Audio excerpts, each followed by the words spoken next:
Halo semua, selamat datang kembali di channel YouTube saya, Charles Lee. Mungkin saya buat video ini agak lama ya, agak lama vakum. Dan pada kesempatan kali ini saya akan membahas atau mereview IHSG kita ya. Mungkin teman-teman sadari bahwa IHSG kita cenderungnya sepi ya. Dan beberapa hari ini mengalami kegalauan ya, antara naik atau tidak, malah cenderungnya mengalami koreksi.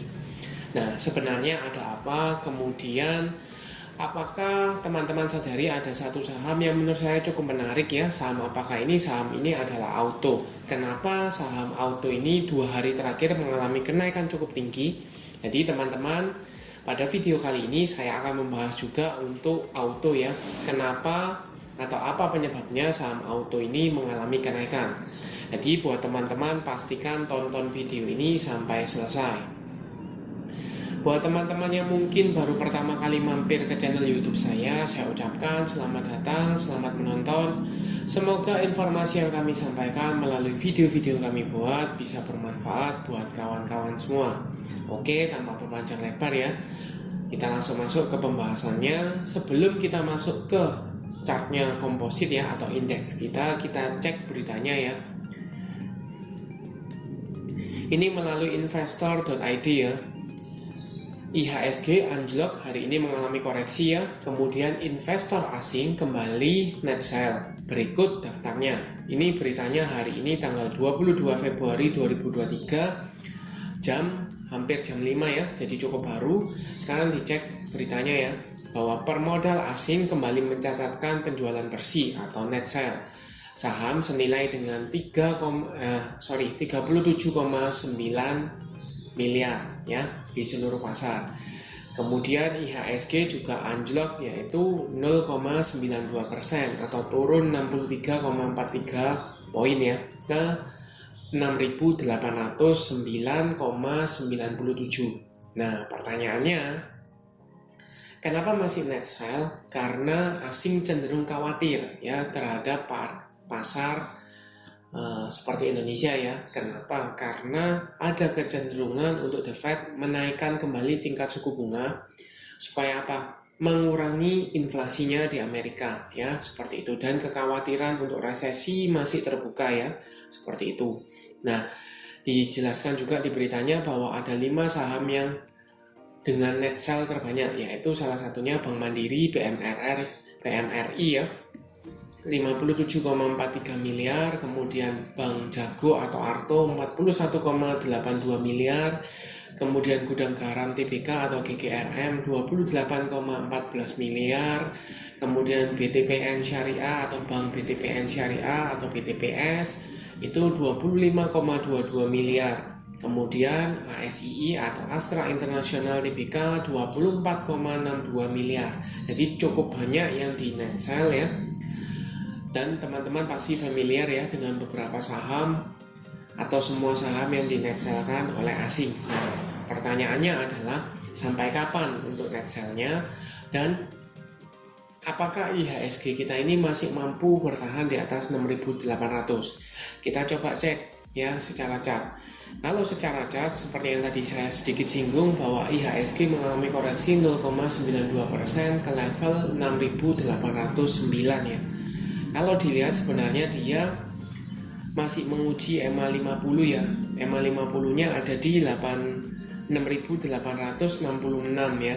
Sempat diuji ya di area sana. Atau kalau lebih detail sebenarnya kalau dilihat nih hanya selisih sedikit ya dengan EMA 50 ya.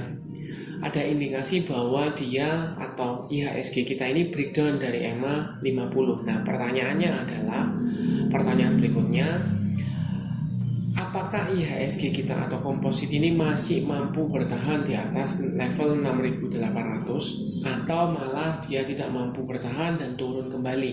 Nah, itu yang menjadi pertanyaan. Kalau seandainya net sell asing masih terus dilakukan ya, asing terus keluar, bukan tidak mungkin bahwa IHSG kita ini akan breakdown atau turun di bawah 6.800 ya. Mungkin kalau misalnya besok masih ada kelanjutannya ya dari penurunan Dow Jones kemarin yang cukup dalam ya, mungkin besok akan lanjut mengalami penurunan. Tetapi selama dia masih tertahan di level 6.800, teman-teman masih is oke ya, masih lebih aman. Tetapi kalau dia breakdown dari 6.800, maka ada potensi dia menyentuh 6.700 bahkan 6.600 seperti itu. Jadi jangan kaget ya kalau seandainya asing masih keluar, kemudian tidak ada sentimen yang cukup positif untuk mengangkat IHSG, maka kecenderungannya komposit ini akan mengalami penurunan atau koreksi seperti itu. Ya, jadi cukup clear, teman-teman cek aja atau teman-teman perhatikan saja kalau seandainya besok indeks kita ini masih tertahan di 6.800, masih lebih aman ya, tanda kutip seperti itu. Tapi kalau seandainya tidak mampu bertahan di 6.800, maka ada potensi komposit ini untuk turun ke level 6.700 bahkan 6.800 sambil menunggu pernyataannya apakah benar-benar mengalami kenaikan tingkat suku bunga, inflasinya berhasil ditekan atau tidak, seperti itu. Nah, sekarang kita kembali atau kita lanjut ke saham yang akan dibahas, yaitu saham auto ya. Kita cek dulu beritanya di sini ya. Ini melalui liputan6.com ya. Saham auto ngegas hari ini tanggal 22 Februari 2023. Ini beritanya baru tanggal 22 Februari jam 10 ya. Seperti itu. Disampaikan di sini bahwa saham Astra Autopat atau Auto melanjutkan penguatan ke zona hijau ya. Kenapa bisa melanjutkan penguatan 2 hari berturut-turut? Karena ternyata dia sudah mempublish laporan keuangannya ya untuk tahun buku 2022, dan pada laporan tersebut mencatatkan kinerja yang cukup solid dan baik ya dari sisi pendapatan maupun laba bersih yang mengalami peningkatan ya, seperti itu. Sehingga apa? Dengan peningkatan laba kemudian peningkatan penjualan menjadikan bahwa saham auto ini mendapatkan sentimen positif sehingga mengalami kenaikan ya, seperti itu. Kita sekarang kembali ke chartnya untuk saham auto ya. Kita coba cekkan di sini Astra Autopat. Nah, Astra Autopat hari ini tanggal 22 Februari 2023 gap up ya, gap up dan ditutup mengalami penguatan hampir 7% ke level 1650. Kalau dilihat teman-teman cek ya, hari kemarin dia juga mengalami kenaikan 8,8% ya, atau hampir 9%. Jadi cukup tinggi 2 hari berturut-turut ini. Dan kalau dilihat dia masih bisa dikatakan dia lanjut uptrend ya, karena dia berada di atas EMA 50-nya. Walaupun secara minor ini cenderungnya masih sideways ya, masih sideways karena dia masih bertahan di area 1400. Tapi kalau dilihat dari secara minor beberapa bulan atau beberapa 2 bulan ke belakang, ini dia higher high-nya itu di 1575 ya. Dan hari ini sudah ditutup di area 1600-an. Kalau seandainya saham auto ini berhasil tetap bertahan di atas 1600 ya, besok dibuka tetap di atas 1600, dia confirm sudah breakout dari area resist 1600, cukup bagus. Kenapa? Dia membentuk higher high kan, membentuk higher high, ada kemungkinan untuk lanjutan seperti itu. Tetapi dilihat juga nanti kita cek volumenya, kita cek juga broker summary-nya. Untuk volume hari ini volumenya cukup spike ya, mengalami peningkatan daripada volume kemarin. Garis MACD jelas ini ada mengarah ke atas, menunjukkan apa? Ada tekanan atau dorongan belinya cukup tinggi. Kita pastikan ke broker summary-nya ya. Untuk auto ini saya coba cekkan tanggal hari ini ya, dengan value net ini jelas ada akumulasi. Oleh siapa? Oleh KK, KZ, BK, CD, kemudian ZP dan AI. Harga rata-rata teman-teman bisa cek ya, area 1600-an ya, seperti itu. Nah, kalau saya coba cek tarik ya dari tanggal 14 Februari atau minggu kemarin ya, atau minggu, kita bisa cek di sini sejak awal mengalami kenaikan, ternyata ada jelas akumulasi. Oleh siapa? Oleh BK, KK, AK, KZ, KI ya. Harga rata-rata teman-teman bisa cek ya. paling tinggi kaset 1600 hampir 50-an ya, yang lain di 1500-an. Jadi kalau kita berkaca ke 1500 saja ya, area sini 1500 sebenarnya sudah floating profit cukup tinggi, cukup lebar. Tinggal dilihat apakah yang akumulasi ini masih akan terus untuk akumulasi atau keep barangnya, atau sudah mulai taking profit ya, seperti itu.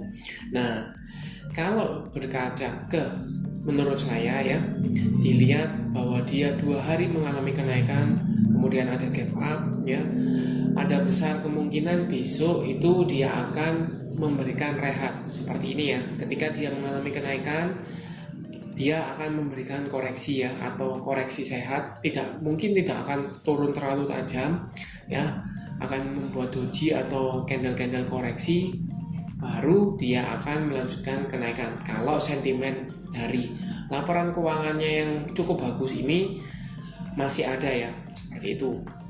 Nah, sekarang pertanyaannya nih, buat teman-teman yang sudah punya, apa yang bisa dilakukan? Let's say kalau teman-teman punya di under 1500, apa yang bisa dilakukan?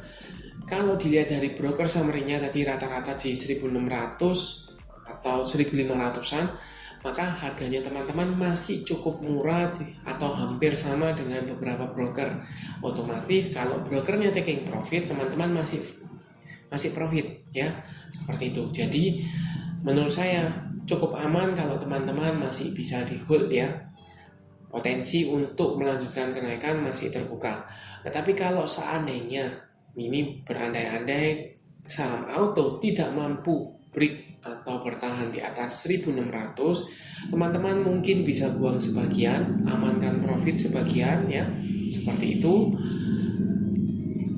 ya, amankan profit sebagian, buang sebagian, tunggu kalau seandainya dia mampu rejection kembali, mampu mengalami kenaikan, bawa setengahnya atau sebagiannya itu untuk melanjutkan kenaikan ya, atau bisa tambah muatan seperti itu. Nah, buat teman-teman yang belum punya nih, apakah bisa entry di posisi sekarang karena ada sentimen laporan keuangan yang cukup bagus? Sebenarnya bisa-bisa saja, cuman relatif sudah agak sedikit terlambat. Kenapa? Sebenarnya kalau teman-teman misalnya mau entry di under 1500 itu jauh lebih bagus ya, seperti itu. Nah, berarti tidak bisa masuk. Mungkin teman-teman bisa tunggu ketika dia konsolidasi ya. Mungkin dia akan konsolidasi di area 1600 atau bahkan kembali ke daerah let's say 1500 ya, area psikologis. Teman-teman bisa pantau di sana. Dan ada potensi, sekali lagi ini ada potensi karena dia gap up ya. Ada potensi saham auto ini akan tutup gapnya dulu sebelum dia melanjutkan kenaikan. Dan teman-teman bisa manfaatkan di sana ya. Jadi cukup clear untuk saham auto kenapa dia bisa naik, karena perbaikan kinerja ya, kinerjanya cukup solid, laporan keuangannya, pendapatan laba bersihnya juga meningkat. Ini direspon menjadi sentimen positif sehingga dia mengalami kenaikan seperti itu. Oke, sekian untuk video kali ini. Terima kasih sudah menonton sampai akhir. Jangan lupa like, share, dan subscribe channel YouTube saya. Dan nantikan video analisa saham berikutnya. Sampai jumpa.